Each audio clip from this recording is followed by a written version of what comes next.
in the comp. As Okay. okay. I didn't even get the chance to call for it, but I love it. This is the classic combo, right? Caitlyn Morgana. Through the use of Tormented Soul, you'll get even more pushing power than the Caitlyn usually would do, and Black Shield makes the life of a Leona way, way worse. Here we go. We're on to the Rift for match 45. The last match, the last series of round 1 before we hit the halfway points.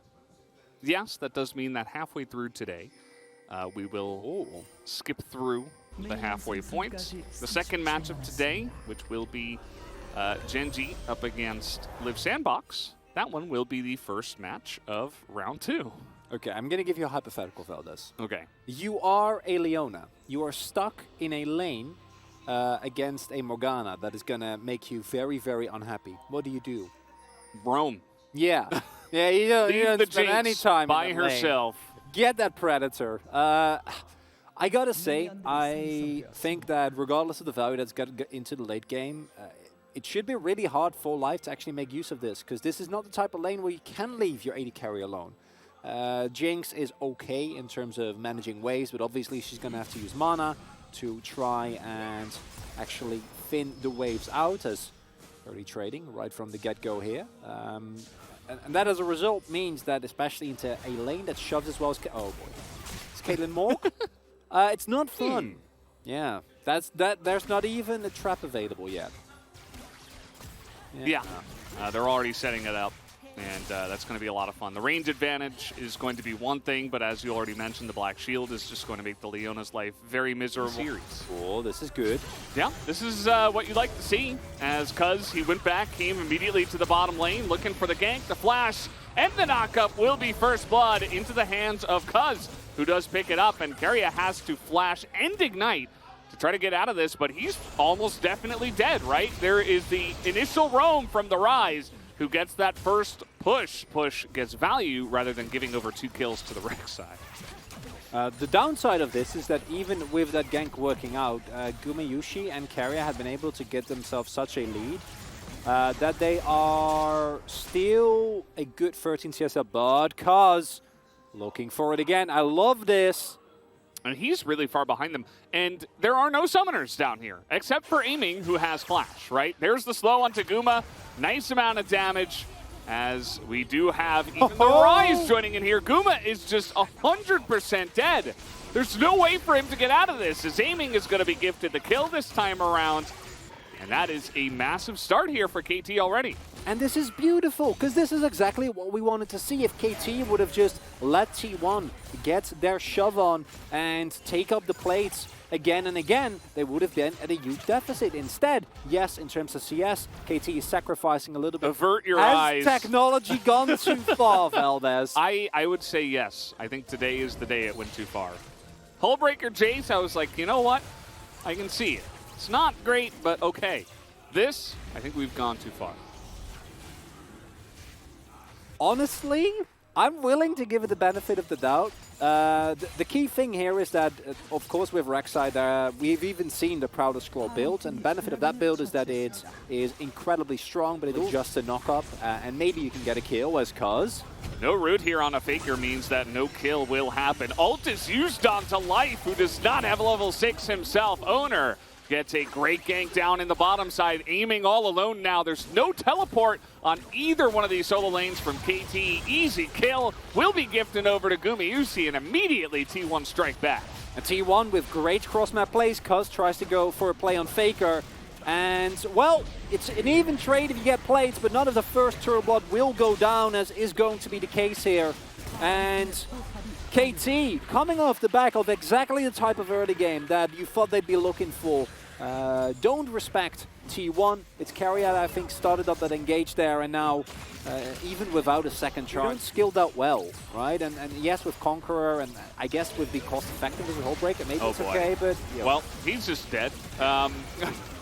Not sure if there was any vision of this coming here, but Zeus basically was just like, well, I got to get out of here, and then immediately Realm Warp was behind him as they are trading turrets. So I think maybe a little bit more passive play could have been advisable there for Zeus. So we'll have the ult coming in here from Keria, and the flash will be used by T1 on the top side there, able to give that gold over to try and continuously snowball this Caitlyn. And with that pick up onto Zeus and the bot lane turret also going down, T1 now only 1k gold ahead us, cause he's looking for it, and he will find Owner in the jungle. Arya flashes in, and Owner with the flash and safeguard away.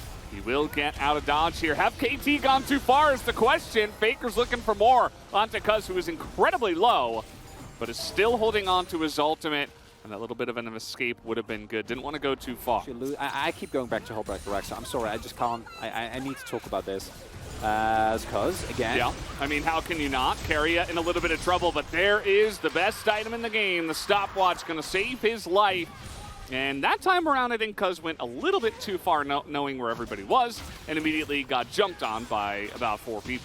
And the cool thing there is that Keria obviously lives due to the stopwatch usage, but not only that, he also did not game how the game has been going thus far. If they try to play it even, they're not going to get that much done.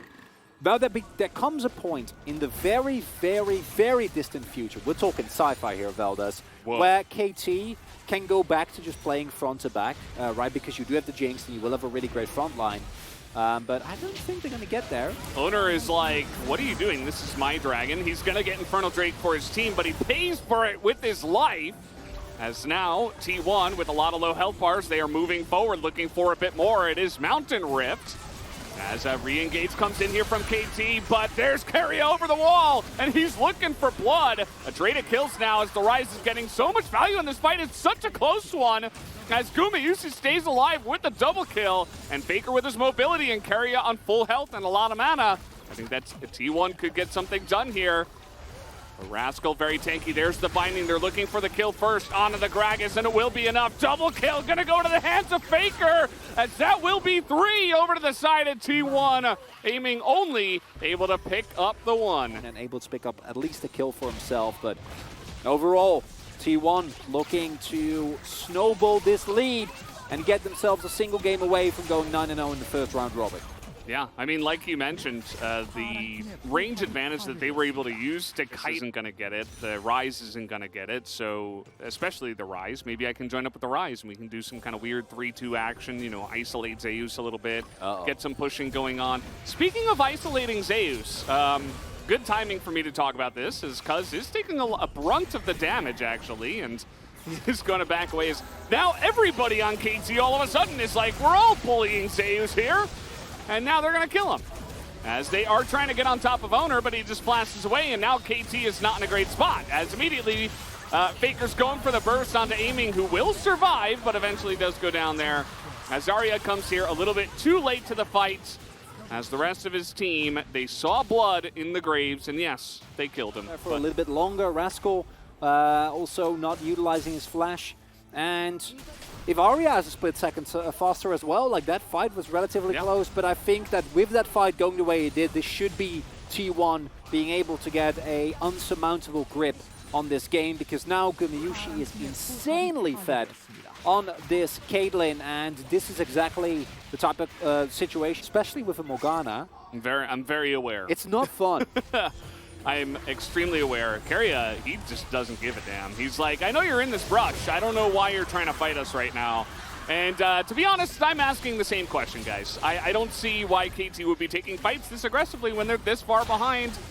But maybe, as you mentioned, Chronicler, it's because that's their only option. As Aiming is only going to get caught here on the backside, he has to cleanse. No way back. Rek'Sai, Hullbreaker or no, really fallen off. Not going to have a lot of relevancy here.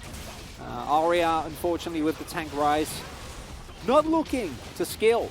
Something that I think took us a little bit to get used to, right, with the Rise, because it used to be such a strong pick in terms of scaling, but now very much picks for the early punish, and in kind. Also built the best item in the game, so he didn't have to get out of the way. Zhonya's? Yeah, absolutely. True.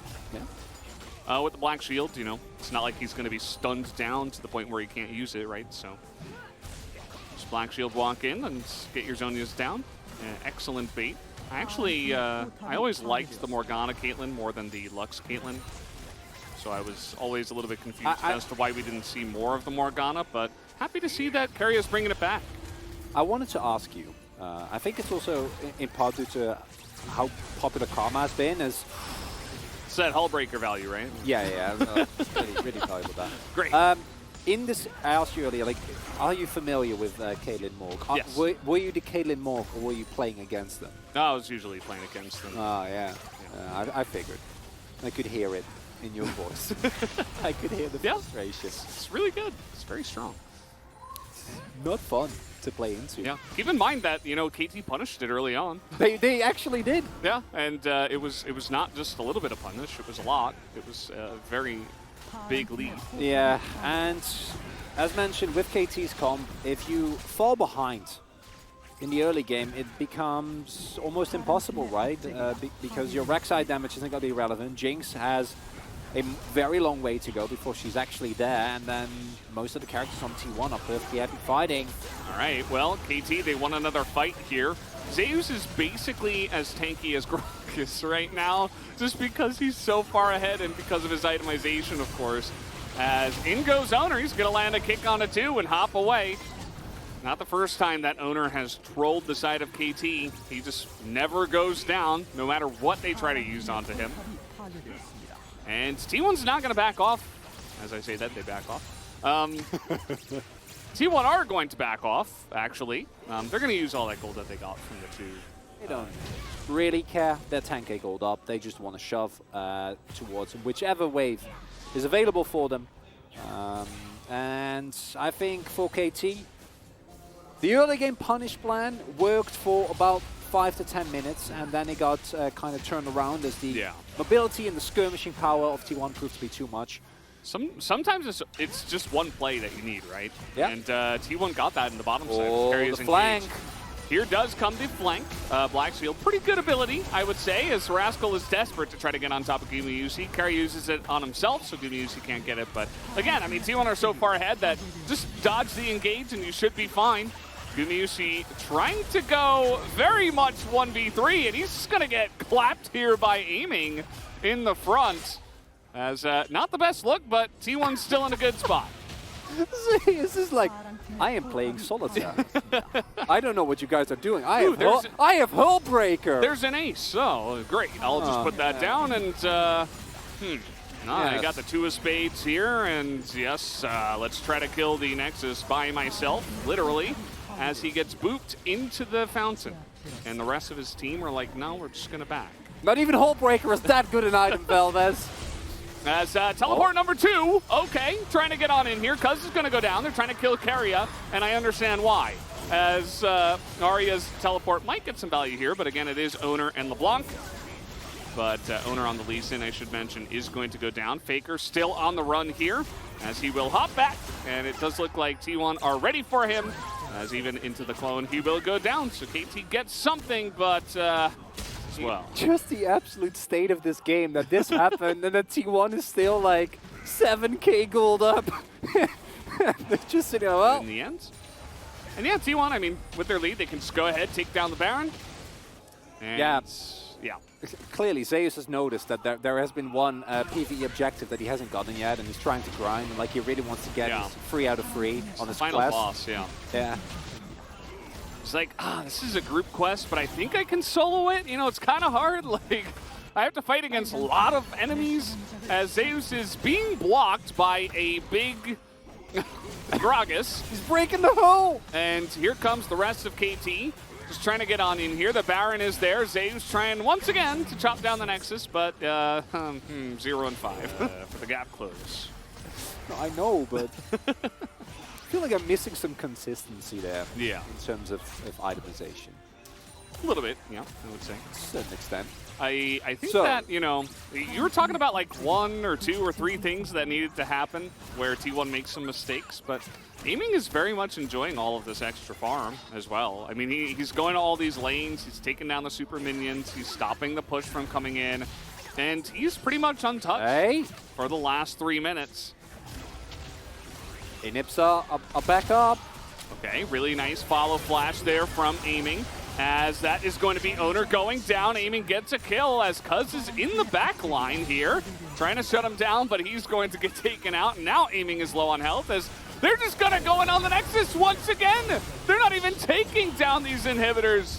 They just don't seem to care. And Gumayusi is so fed that he really doesn't have a care in the world. He's just gonna outrange them all. He goes in onto aiming as the autos come in, and down will he go. As now Faker's trying to take out the Nexus. Are you kidding me?